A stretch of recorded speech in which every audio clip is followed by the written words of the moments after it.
നാല് ഭാവവും ആളിക്കത്താൻ തുടങ്ങി. നടുവിൽ ഞാൻ അകപ്പെട്ടു. ചുറ്റിലും നോക്കി എങ്ങാനും പാനടിക്കാൻ എനിക്കൊരു ദിക്കും ദേശവും ഉണ്ടോന്നത്.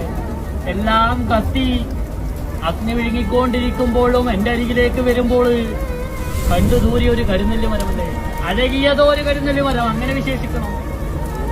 അഴകിയതോ ഒരു കരുനെല്ലി മരത്തിന്റെ മുകളിലേക്ക് പ്രാണരക്ഷാർത്ഥം ഞാൻ അഭയം പ്രാപിച്ചു. അല്ലേ, അന്ന് എല്ലാ ജീവജാലങ്ങളും കത്തിയമർന്നു. അവശേഷിക്കപ്പെട്ട രണ്ട് നാഗത്താന്മാരല്ലേ, കാളിയനെന്നും കരിവേലിയെന്നും രണ്ടേ രണ്ട് സർപ്പത്താന്മാര്.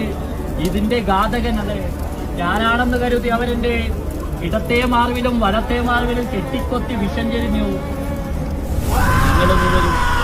അഗ്നിയിൽ വീണു അസ്ഥിപ്രപഞ്ചമായ യോഗം വന്നുപോലെ